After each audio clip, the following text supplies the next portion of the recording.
Well, last week, technology company Apple was forced to apologise after it emerged that external contractors had listened to thousands of snippets of conversations between Apple users and Siri, Apple's voice-activated assistant. Now, it might have been a headline that some of you missed, but it was a headline that didn't surprise me at all. I worked for communications ministers, two of them, one in the Howard years and one afterwards, and Apple says that listening was in fact research, and they undertook it to improve Siri's responses to human requests.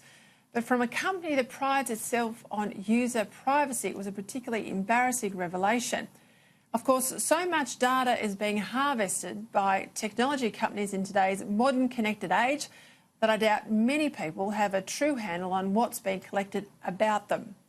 Back in 1985, many Australians were up in arms about the possible implementation of a national ID card, an identification card. It was called the Australia card at the time, but fast forward 30 years on, and even commercial companies, not just the government, are tracking far more about you than this card could ever have achieved.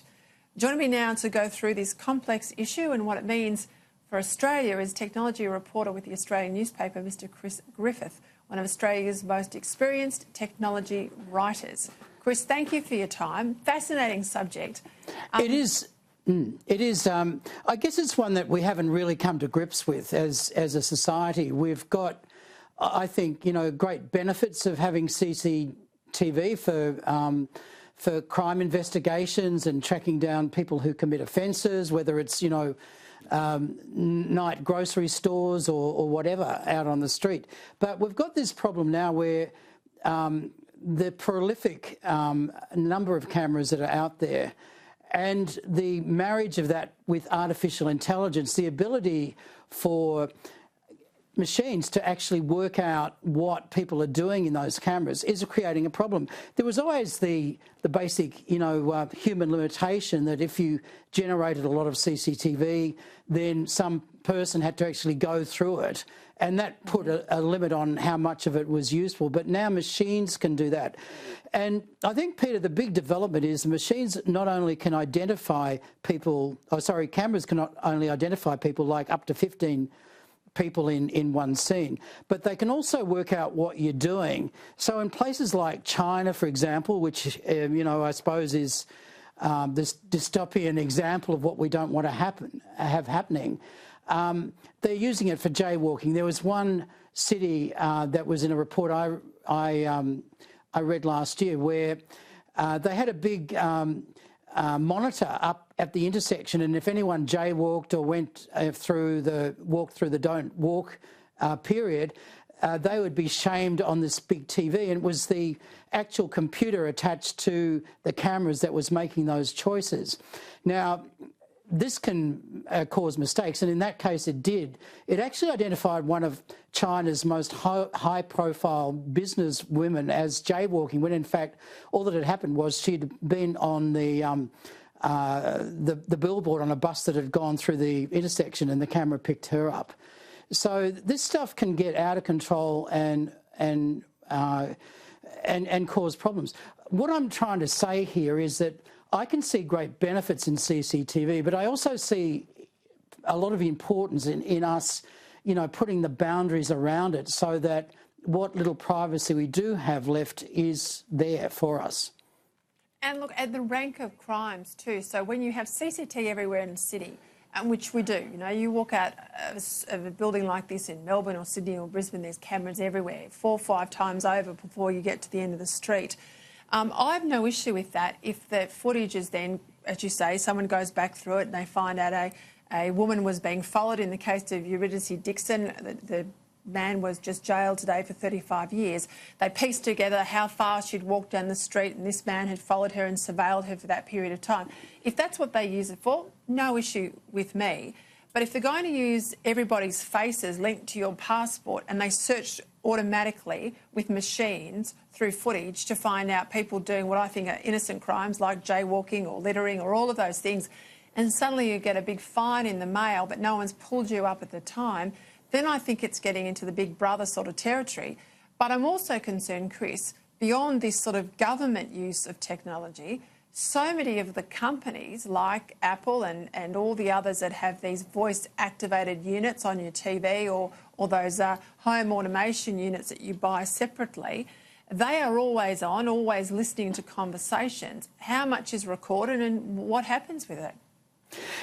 Well, that's true. I mean, I guess when I first saw the idea that the government was going to introduce legislation to have what is effectively a national database, and I've still got some concerns about it, I thought, well, that's very Big Brother-ish. But if you actually look more broadly at this issue, the big problem is that we've got, you know, this data being collected everywhere, and it's not just by government. So you kind of need a central point if you're going to use the data officially, and the Department of Home Affairs seems a logical choice to actually, if an agency or a private company want to get an identity verified, at least it's done officially, although I've got reservations as to the fact that people went up as individuals, had a passport photo, thinking it was for only passports, but it becomes like a mugshot, if you like. It's used right across government. But the big problem, as you pointed out, is the proliferation privately of images. Like Facebook basically is a big database of, you know, almost the world because everyone has voluntarily given up their images and put them up there. And as you mentioned, Apple and the big tech players as well. But the other point is that local governments kind of adopt their own systems with this, and they're starting to in the Northern Territory and Queensland. You know, stadiums in Queensland are installing cameras with AI capability. It's being looked at in Perth as well.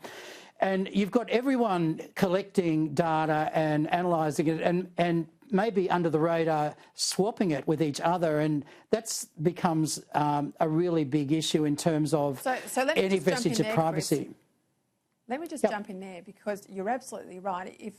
If Stadium X and Stadium Y start swapping their data without your knowledge, that's a great privacy concern for me, because if two government entities were to swap your data, you would need to exchange warrants. If you wanted organisation Y at government level to tap your phone or to look at your internet or any of those things, there is a proper warrant process before a magistrate in order to do that. But if you've gone to the football in Perth and the football in Melbourne and the two football grounds swap your data, they know what time you went in, what you ate, where you sat, and they've exchanged your photograph, who's protecting whose privacy there? Well, it's Peter, it's uncharted waters, really. As you point out, there's protocols in government, but I don't know how they apply here. And the other issue is whether organisations who are using cameras should make some declaration as to what that use is for. Like, take the stadiums, for example. You might say it's really good, and I think it's valid if they do actually pinpoint people who are potential terrorists or whatever at those grounds. But you know, if they're using that data to, as you say, work out when you get there, when you leave, and try and use it for marketing purposes, well, they have to declare it, and people then have to say, well, whether that's a valid use or not. I'll give you another good case. In shopping centres, for example, it probably is, again, quite valid for cameras there to be used for security, maybe even to stop shoplifting or to detect it. But if the same cameras are used to say, well, look, here's this person who's just come into our store, they've gone straight to the beach towels table, they're really interested in buying this, that'll get noted somehow on some marketing marketing file, well then, you know, that goes beyond what people might accept as viable for privacy. But there's so much to be sorted out here in an area where I guess a lot of people don't take much notice, but it's really important. It's a generational issue here too. I mean, I've got a 24-year-old daughter who says to me, why do you write in this area? Because I don't really care. You've got the young people not particularly that interested in privacy at all, but I think there's some really cogent reasons why they should be. Yeah, it's a fascinating debate, and as I said, I think there's a big collision that's going to happen between the government and also between private entities, commercial players and others who use information. Chris Griffith, thank you very much for your time tonight.